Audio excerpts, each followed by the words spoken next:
부처님께서 제자들과 함께 계셨을 때 한 제자가 다가와 조심스럽게 물었습니다. 세존이시여, 저는 사람들과 어울리는 것이 너무 어렵습니다. 특히 저와 맞지 않는 사람들을 대할 때마다 괴롭습니다. 그들을 바꿀 방법이 없을까요? 부처님께서는 미소를 지으며 말씀하셨습니다. 너는 강물이 바위를 깎는 모습을 본 적이 있느냐? 제자는 고개를 끄덕이며 대답했습니다. 예, 세존이시여, 강물이 흐르면서 바위를 조금씩 깎아냅니다. 부처님께서 다시 물으셨습니다. 강물이 바위를 깎을 때 강물이 바위를 밀어내려 하더냐? 제자는 한동안 생각하다가 조용히 대답했습니다. 아닙니다, 세존이시여, 강물은 그저 흐를 뿐입니다. 그러자 부처님께서 말씀하셨습니다. 그러나 시간이 지나면 바위는 서서히 변화한다. 사람도 그러하니라. 남을 바꾸려 하지 말고 내가 흐르는 물처럼 되어라. 이 말을 듣고 제자는 한동안 깊은 생각에 잠겼습니다. 그리고 이 말씀을 곱씹으며 자신이 해야 할 일이 무엇인지 깨닫기 시작했습니다. 우리는 살아가면서 우리와 맞지 않는 사람들을 만나게 됩니다. 가족, 친구, 직장 동료, 심지어 낯선 사람들까지도 우리를 불편하게 만들 수 있습니다. 그럴 때 우리는 상대를 바꾸고 싶어 합니다. 하지만 상대를 바꾸는 것은 생각보다 어렵고 때로는 불가능하기까지 합니다. 그렇다면 우리는 어떻게 해야 할까요? 오늘 우리는 이 문제에 대해 깊이 이야기해보려 합니다. 나와 맞지 않는 사람을 바꾸려 하지 말고 어떻게 하면 지혜롭게 받아들이고 더 나은 관계를 만들어갈 수 있을지 함께 고민해보겠습니다. 부처님께서 말씀하셨습니다. 세상을 바꾸는 것은 쉽지 않다. 그러나 너의 마음을 바꾸는 것은 가능하니라. 이제 그 첫 번째 이야기를 시작해봅시다. 제자가 다시 물었습니다. 세존이시여, 그러면 저는 어떻게 해야 합니까? 저는 여전히 그들과 함께 하는 것이 힘이 듭니다. 부처님께서는 빙그레 웃으며 대답하셨습니다. 한 사람이 거울을 들여다보면 그 속에는 무엇이 비치느냐? 제자는 대답했습니다. 그 사람 자신의 모습이 비칩니다. 부처님께서는 고개를 끄덕이며 말씀하셨습니다. 사람은 자신이 보고 싶은 대로 세상을 본다. 그러나 거울이 흐려지면 무엇이 보이겠느냐? 제자는 잠시 생각하다가 대답했습니다.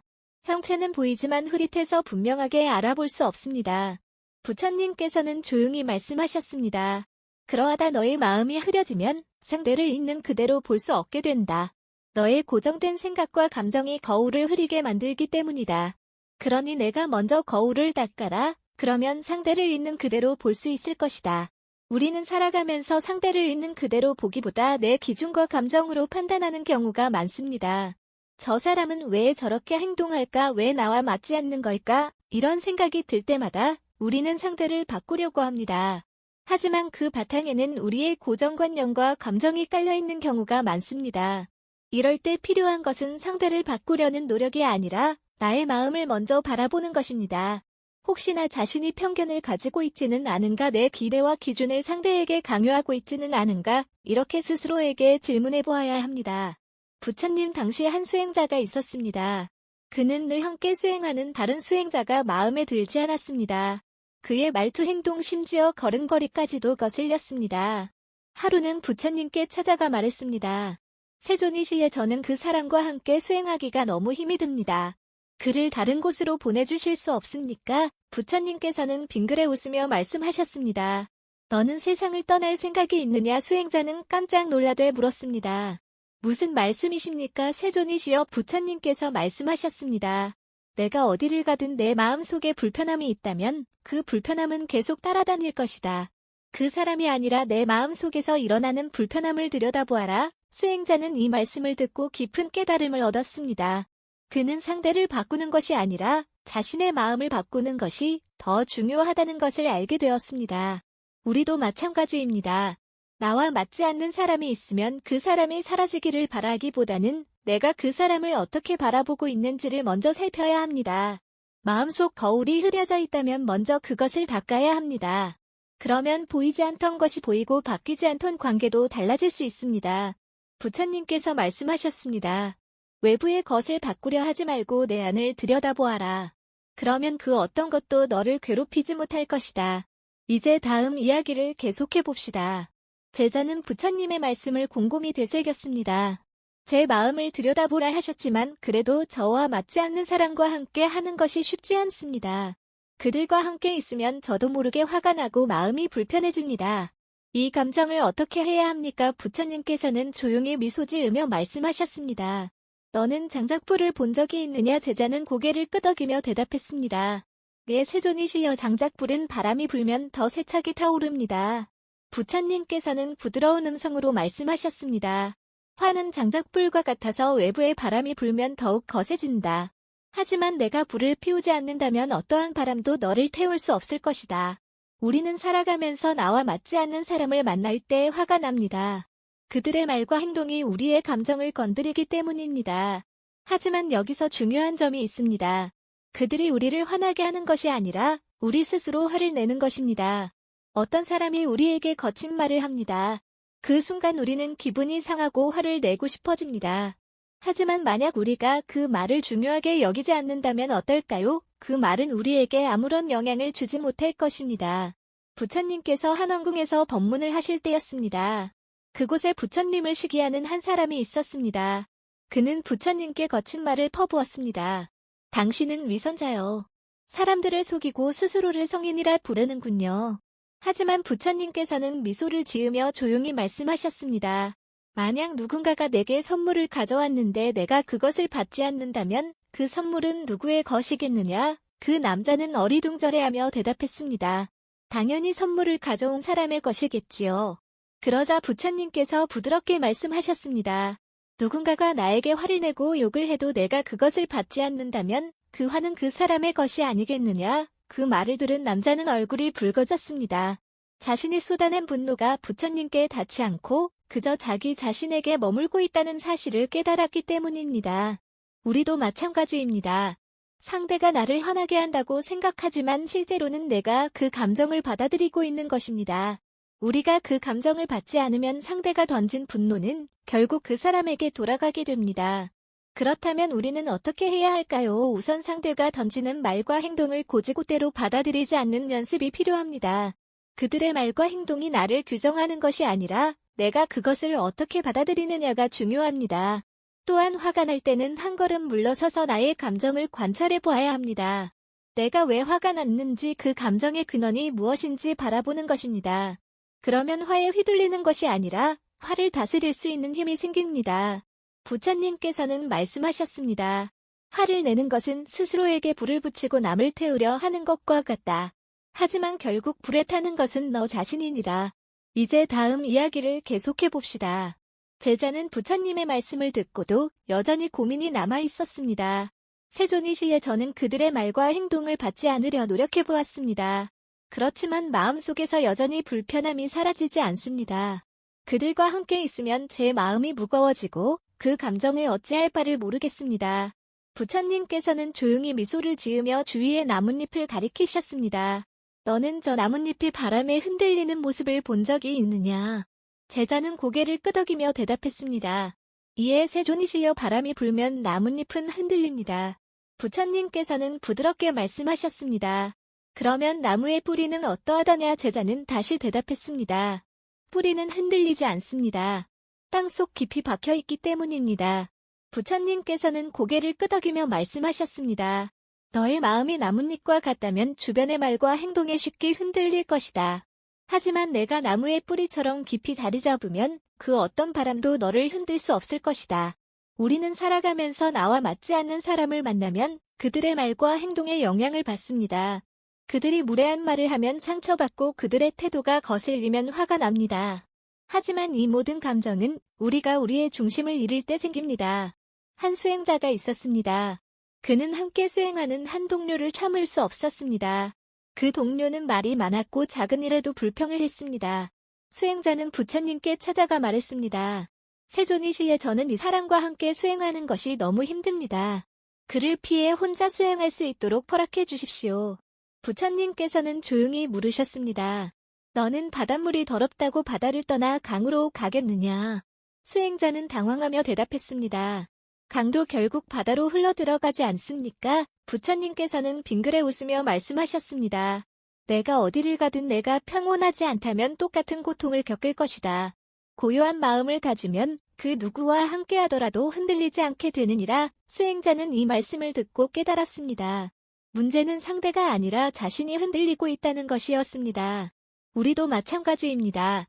나와 맞지 않는 사람이 있을 때 우리는 그들을 피하거나 바꾸려고 합니다. 하지만 그것은 근본적인 해결책이 아닙니다. 우리가 우리의 내면을 단단히 다지지 않는다면 다른 사람을 피해도 어디에서든 똑같은 문제를 겪게 될 것입니다. 그렇다면 어떻게 해야 할까요? 첫째, 나의 감정을 있는 그대로 바라보아야 합니다. 나는 왜 불편한가? 나는 왜 이 사람에게 영향을 받는가? 이런 질문을 스스로에게 던지면 그 감정의 뿌리를 찾을 수 있습니다. 둘째, 내 마음의 중심을 단단히 세워야 합니다. 우리가 내면의 평온을 지키면 외부의 말과 행동에 쉽게 흔들리지 않습니다.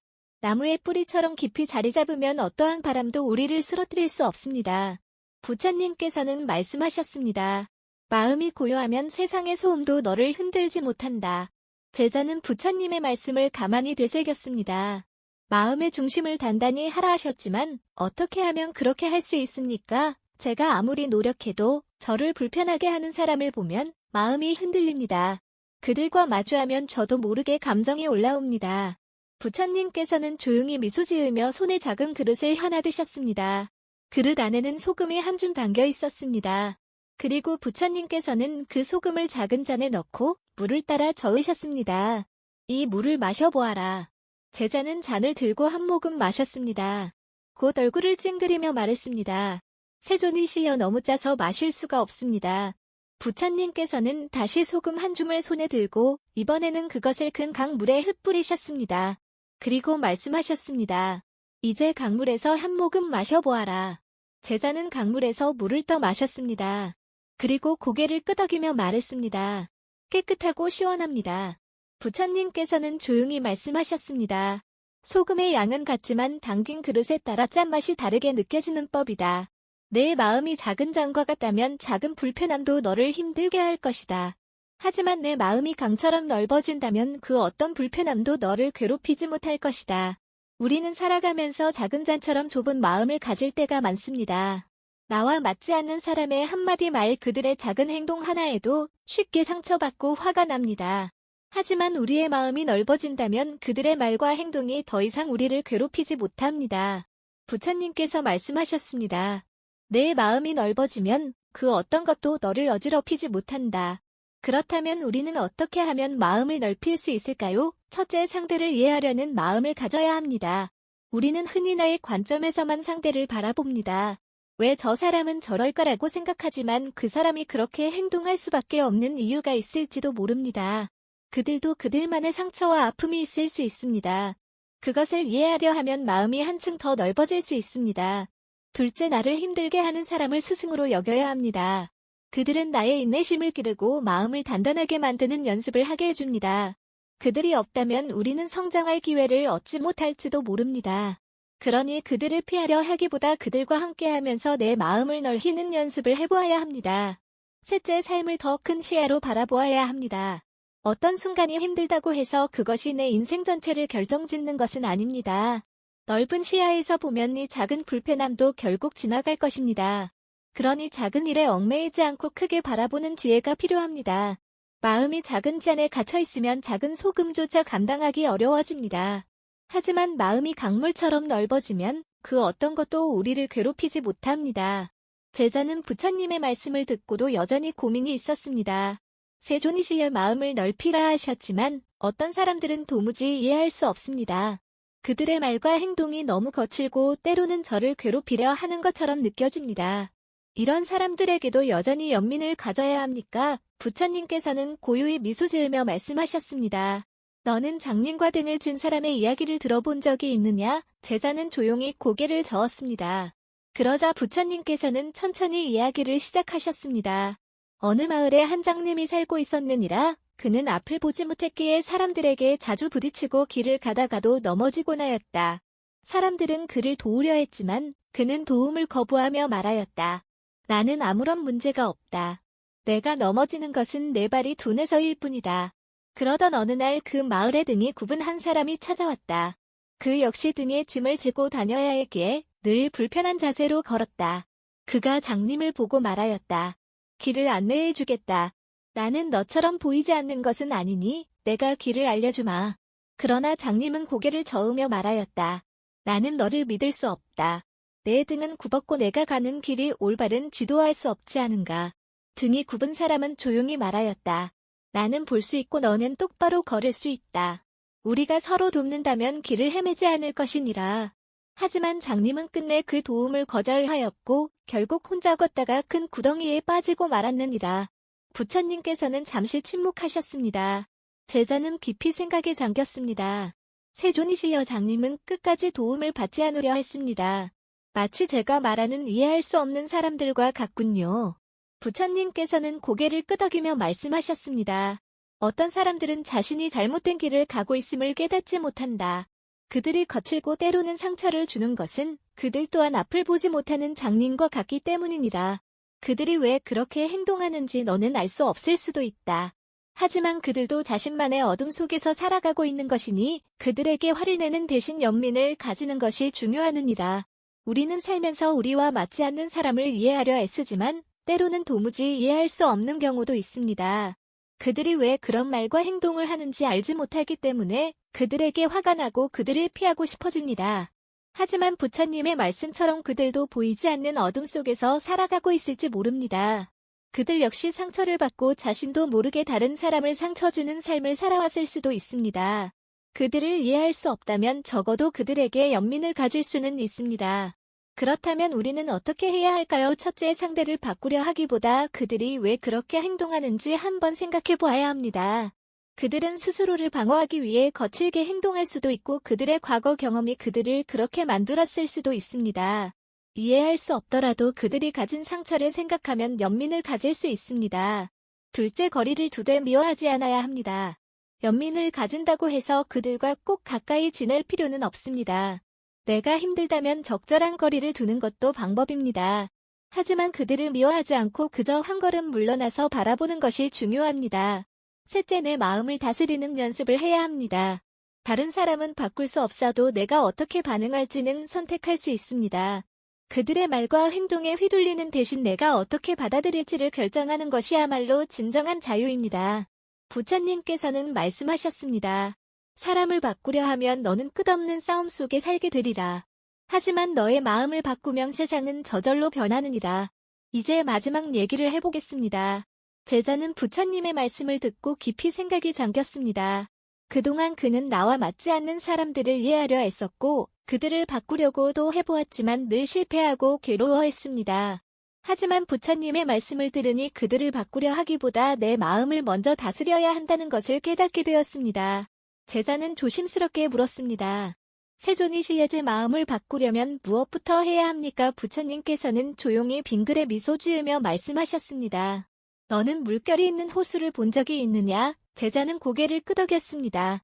네, 본 적이 있습니다.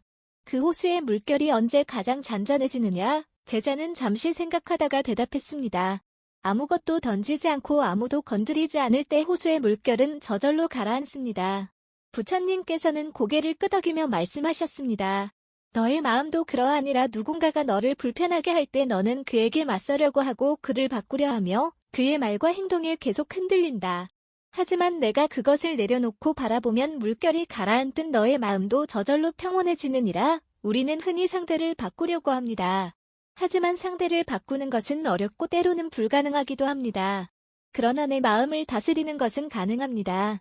우리가 나와 맞지 않는 사람에게 힘들어하는 이유는 그들이 나를 불편하게 만들기 때문이 아니라 내가 그 불편함을 계속 움켜쥐고 있기 때문입니다. 그러니 이제는 내려놓아야 합니다. 바람이 불면 나뭇잎이 흔들리지만 나무의 뿌리는 변하지 않습니다. 우리도 나무처럼 단단해져야 합니다. 부처님께서는 마지막으로 말씀하셨습니다. 강한 사람은 남을 바꾸려 하지 않고 자신을 먼저 바꾸느니라. 스스로의 마음을 다스릴 수 있는 자가 진정한 평온을 얻느니라.